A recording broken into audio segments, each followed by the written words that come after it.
പക്ഷേ ഇതെല്ലാം വെറും അർത്ഥശൂന്യം എന്നുള്ളത് മനസ്സിലായി കഴിഞ്ഞിട്ടുണ്ട്. ജീവിതാനുഭവങ്ങളിലൂടെ മനസ്സിലാക്കി കഴിഞ്ഞിട്ടുണ്ട്.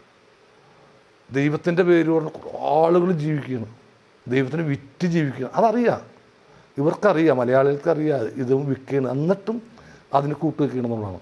എല്ലാം തട്ടിപ്പാണ്. നമ്മൾ ഓരോ അടുത്തോട്ട് ചെല്ലുന്തോറും തട്ടിപ്പാണെന്നുള്ള ഇങ്ങനെ മനസ്സിലാവുകയാണ്. ദൈവത്തിനെ കാണാൻ 2 ക്യൂ, VIP ക്യൂ, അല്ലാത്ത ക്യൂ, പാവപ്പെട്ടവനൊരു ക്യൂ. ഏത് ദൈവമാണ് അങ്ങനെയുള്ളത്? ഒരു വഴിപാടുകൾക്ക് എത്ര രൂപയാണ്? ഇതൊക്കെ നടത്തുന്നത് സാധാരണക്കാരാണെന്നുള്ളതാണ്. അപ്പോൾ എനിക്ക് അതിൽ വിശ്വാസമില്ല. ഇപ്പം അറിയാതെയൊക്കെ ചിലപ്പോൾ കൈകൊണ്ട് തൊഴുതു പോയിട്ടുണ്ട്. ഇതൊക്കെയാണല്ലോ അറിഞ്ഞിട്ടും. കാരണം എൻ്റെ ചെറുപ്പത്തിൽ അച്ഛനമ്മമാർ എൻ്റെ കുത്തിവെച്ചെന്ന രക്തമാണ്. അപ്പോൾ ഞാൻ ഏതൊക്കെ പാർട്ടിയിലേക്ക് പോയാലും കോൺഗ്രസ് എന്ന് പറയുമ്പോൾ എനിക്കൊരു ചെറിയ സ്നേഹമുണ്ടോ, കാരണം ചെറുപ്പത്തിലെ കുത്തിവെച്ചതാണ്. അതേപോലെ ദൈവവിശ്വാസം എന്ന് വെച്ചതാണ്. അപ്പോൾ എങ്ങനെ ഞാൻ പോകാറില്ല.